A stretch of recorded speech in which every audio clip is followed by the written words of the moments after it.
Assalamualaikum warahmatullahi wabarakatuh. Perkenalkan, nama saya Dia Oktaviana Wainingrum dari kelompok 12. Di sini saya akan menjelaskan tentang pengertian ilmu kalam, dasar pembahasan ilmu kalam, ruang lingkup ilmu kalam, dan fungsi ilmu kalam.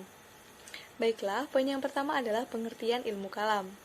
Secara bahasa, ilmu adalah suatu pengetahuan dan kalam adalah perkataan atau percakapan. Kalam yang dimaksud di sini bukanlah dalam pengertian sehari-hari, namun dalam pengertian percakapan yang bernalar dengan menggunakan logika. Sedangkan secara istilah, ilmu kalam adalah ilmu yang membahas tentang berbagai masalah ketuhanan dengan menggunakan dasar-dasar nakliyah maupun argumentasi rasional atau akliyah. Jadi, dapat disimpulkan bahwa pengertian ilmu kalam adalah ilmu yang membicarakan tentang ketuhanan atau ketauhidan dan derivasinya dengan menggunakan dalil-dalil, pikiran, dan disertai dengan alasan-alasan yang rasional untuk memperkuat keimanan kita sebagai umat muslim. Yang kedua adalah dasar pembahasan ilmu kalam. Ada 3 dasar pembahasan ilmu kalam, yaitu Al-Quran, hadis, dan pemikiran yang mendalam. Yang pertama, Al-Quran. Dalam Quran surat Al-Ikhlas ayat 1-4 menunjukkan bahwa Allah Maha Esa. Dalam Quran surat Al-Furqan ayat 59 menunjukkan bahwa Tuhan yang Maha Penyayang bertata di atas arsy, Ia pencipta langit, bumi, dan semua yang ada di antara keduanya. Quran surat Al-Fat ayat 10 menunjukkan bahwa Tuhan mempunyai tangan yang selalu berada di atas tangan orang yang melakukan sesuatu selama mereka berpegang teguh dengan janji Allah. Yang kedua adalah hadis. Masalah-masalah dalam ilmu kalam juga disinggung dalam banyak hadis. Di antaranya yaitu hadis yang menjelaskan tentang iman, Islam, dan ihsan yang termasuk menyinggung ilmu kalam. Ada pula berbagai hadis yang kemudian dipahami sebagai umat Islam sebagai prediksi Nabi mengenai kemunculan berbagai golongan dalam ilmu kalam. Salah satunya adalah hadis yang diriwayatkan dari Abu Hurairah radhiyallahu an. Ia mengatakan bahwa Rasulullah bersabda, orang-orang Yahudi akan terpecah belah menjadi 72 golongan. Yang ketiga adalah pemikiran yang mendalam.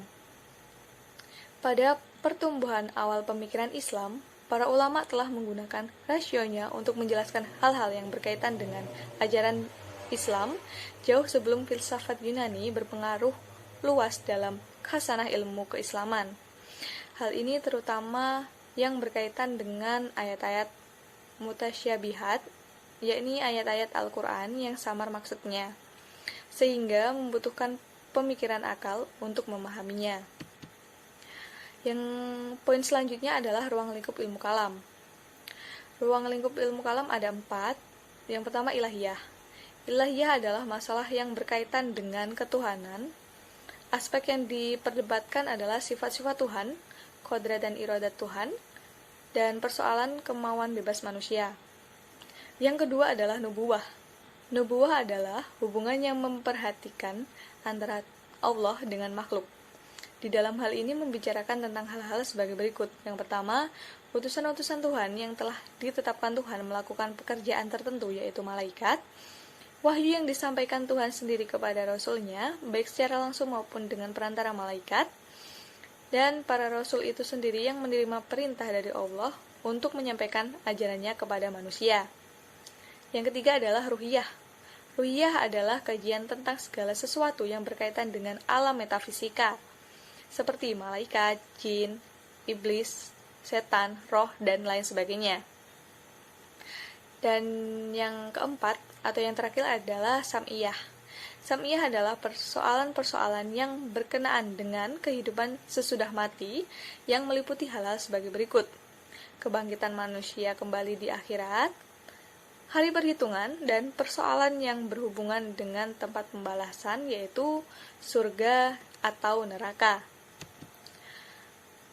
Poin selanjutnya atau poin yang terakhir yang akan saya bahas di sini adalah fungsi ilmu kalam. Fungsi ilmu kalam ada 4. Yang pertama, menjelaskan, memperkuat, dan membelanya dari berbagai penyimpangan yang tidak sesuai dengan ajaran Islam. Yang kedua adalah memulihkan kembali ke jalan yang murni. pembaharuan dan perbaikan terhadap ajaran-ajaran yang sesat. Yang ketiga adalah sebagai ilmu yang mengajak orang yang baru untuk mengenal rasio sebagai upaya mengenal Tuhan secara rasional. Dan yang terakhir adalah ilmu kalam berfungsi sebagai ilmu yang dapat mengokohkan dan menyelamatkan keimanan pada diri seseorang dari ketersesatan. Dari yang kelima yaitu sejarah ilmu kalam.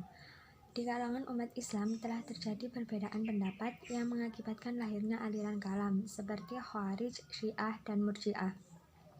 Lahirnya aliran ini sebagai wujud adanya perbedaan politis tentang siapa yang berhak menjadi khalifah untuk mengganti Nabi Muhammad SAW setelah wafat pada tahun 11 Hijriah.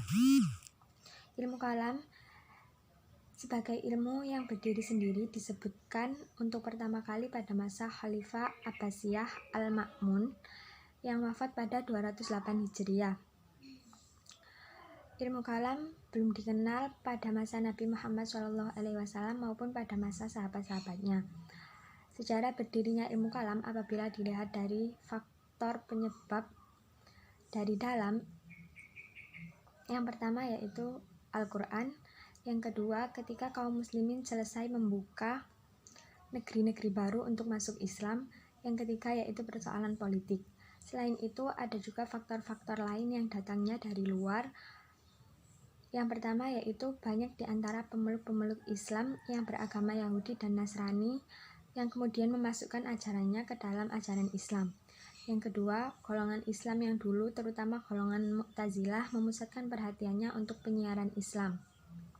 Yang ketiga yaitu sebagai kelanjutan dari sebab tersebut, maka para mutakallimin hendak mengimbangi lawan-lawannya dengan menggunakan ilmu filsafat.